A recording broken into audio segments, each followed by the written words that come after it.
Bonjour à tous, alors j'aimerais vous montrer la fin du développement de la fonction getNextTarget qui avait encore 2-3 problèmes. Mais pour ceci, on récapitule ce qu'on a fait au cours. Donc la fonction getNextTarget prend deux arguments.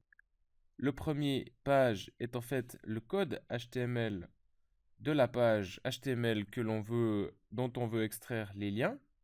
Et start indique à partir d'où dans le code on va chercher le prochain lien.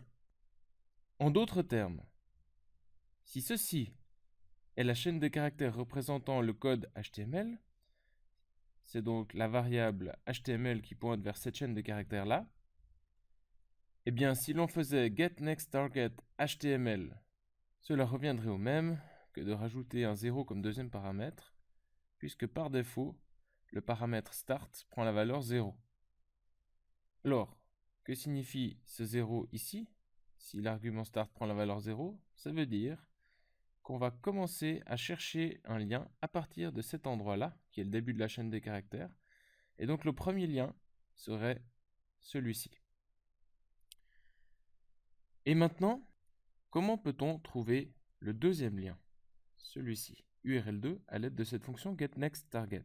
Eh bien, il suffirait de lui dire de chercher une balise à partir de cet endroit ou même à partir de celui-ci. Si on lui dit getNextTarget et qu'on dit que start doit valoir cette position-là, eh bien, la fonction getNextTarget nous renverrait ceci. Alors, je me suis amusé à afficher la chaîne de caractères du code HTML qui se trouve là, en colonne, en indiquant la position de chaque caractère. On voit donc que la position, on voit déjà les sauts de ligne. Ici, on a des espaces. Ce sont les espaces qui se trouvent entre HTML et body.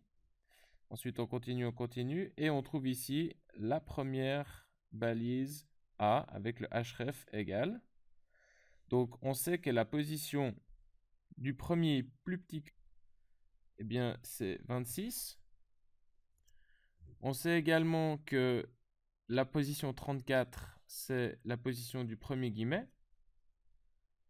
Ensuite, on a l'URL ici qui a une longueur de 4.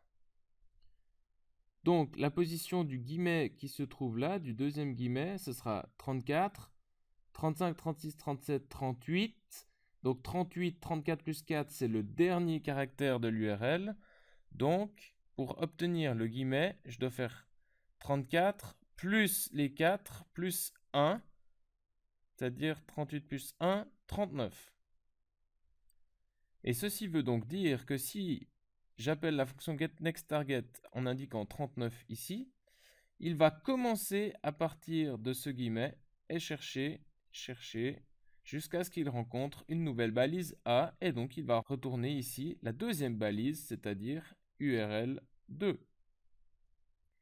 Alors que le premier appel renvoyait URL 1.